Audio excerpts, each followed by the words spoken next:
Yeah, that's going to be right. Well, good morning, everybody. First, I want to say thank you to all of you that have been donating to our cause the last couple of years. With having a child with a rare disease, it is very difficult for funding potential because we're not serving a lot of people. So having these types of fundraisers is so important. We were founded in 2008. My daughter was actually diagnosed in early 2008, and there were a group of 5 of us that decided that there's no cure for Cohen syndrome, but that we could do something about it, and we could help other families that were out there. Because before, when you had that diagnosis, if you had it, you had no resources, no help, no one to talk to. So we are a 501c3 nonprofit. We are all volunteer. Our funds, the only expense we have is our actual operating expense. We don't draw a salary. We're all parents. We all work. We do this because this is our passion. Because we need to help others, and it's like I said, it's been I know why this happened to me, and I'm very blessed. I have a wonderful daughter, just like Beth does, Morgan, that she has a fan club. So basically our core value is to raise awareness for earlier diagnosis, to educate researchers, families and professionals about Cohen syndrome. Forward.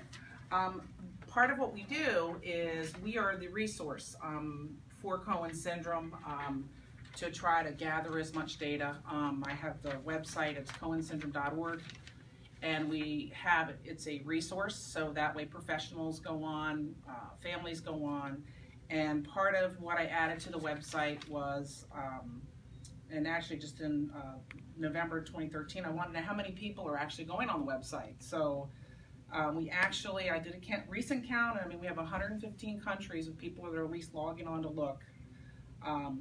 We started a Facebook association page in probably 2008, early 2009. We have 571 members.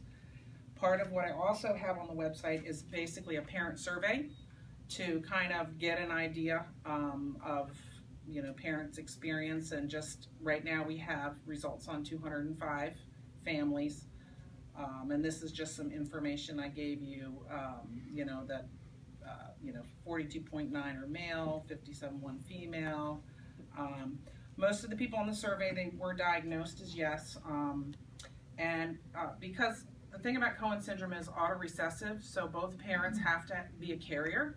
So there's also, once both parents are a carrier, they also have a chance of having not more than, they can have multiple kids with Cohen syndrome.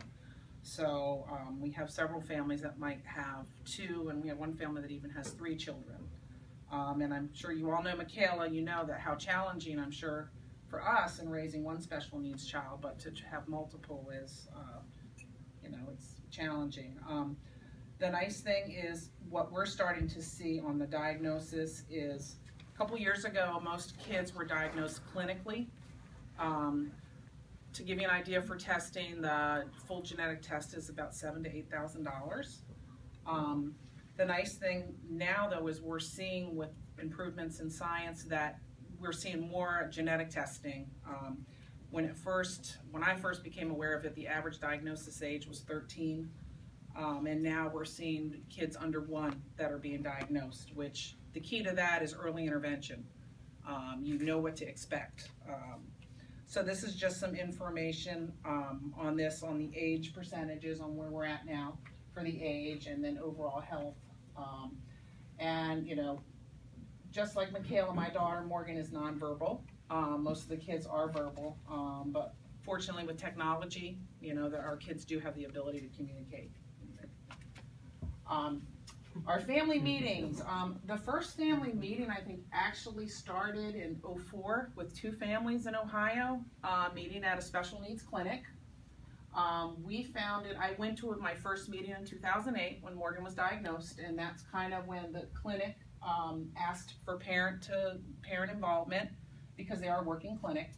So this was one of our meetings where we started to go to the venue of Highbrook Lodge, and this was in 2012. The great part about Highbrook is it offers a camp experience for the kids. It's a camp for the blind, so all of the counselors are already trained for that. I'm not sure if you're aware, but you know, our kids do have retinitis pigmentosa, which is a degenerative eye disease. So being able to bring your kids somewhere where it's a safe venue is really key. This was our first meeting. I don't know if you want to click ahead. This was our one we had in 2014. The great part about the meeting is we as parents get together with professionals and our kids are in a safe camp environment. Our kids are very similar in behaviors, and I can't tell you how empowering it is to go to a place where you don't have to make excuses for your kids. They act alike. You don't have to worry if one kid swipes something from another kid. I mean, they all are very similar personalities.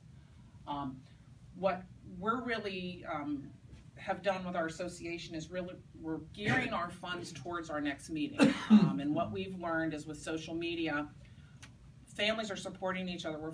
We're all supporting each other globally, but what we need our money for is to allow for families to come to this conference. There is no other conference in the world like this. We have families that will come from Europe, Australia. This is it. It just started, like I said, with 5 of us families getting together, and we're making a difference. And this is kind of like the Disney trip, if you will, for a lot of these families. And sometimes they might only get there one time because of the cost. So that's why the fundraising is so important. Our goal is for families not to have to pay to go along. Overall, I mean, they can stay at the camp. So if a family, maybe they can't afford a hotel room, they can actually stay at the lodge and food is included. So I can't tell you how important, I mean, these kids, this is their time to be safe, have a great environment. They do wonderful activities. That's actually my daughter Morgan down there. They interact with each other. It's just an amazing experience. So our next meeting is next year, but we have a lot of work to do, a lot of money to raise before that. So that way we can have more people, more families that can attend. One of the things we do is our partner is Dr. Wong at the DDC Clinic. He is basically the reason why I'm here. He's the one that said we need parent involvement. He is the expert in the U.S. on Cohen syndrome. He is the executive director of, it is a special needs clinic, and it really serves the Ohio Amish. I know I'm getting close to the 10 minutes, so so he is our host partner, and they are also a nonprofit. Speakers that we're going to be having, and we've had in the past, are neutropenia, which is the blood disorder. It is a low neutrophil or white cell count. I'm sure you guys are familiar that Michaela has this, and we as parents have to be the experts on this. That's why this meeting is so important, because a lot of doctors haven't even heard of Cohen syndrome. So, part of this conference is educate parents. This is information on the retinitis pigmentosa. Like I said, it is, unfortunately, it is, something that is not going to get better. We do have hope. There is a lot of people have RP. So it is possible that, we are hoping that there will be a cure in a couple of years, I really want to thank everybody that will participate. I want to let you know that Friday is actually Cohen Syndrome Awareness Day. We're kicking off some stuff on social media. We have families that all over the globe are going to be raising awareness. This is board members, myself, then I have Joanne, Diane, of course Beth, and then we have Randa, and then Dr. Wong, he's our medical advisor from the DDC Clinic, and then Dr. Boxer is actually a medical advisor, and he is kind of the neutropenia expert. So I don't know if anyone has any questions. I really appreciate the opportunity to kind of talk about it, and like I said, open to any questions. Any questions? Lisa, we appreciate it. Thank you so much. Thank you so much.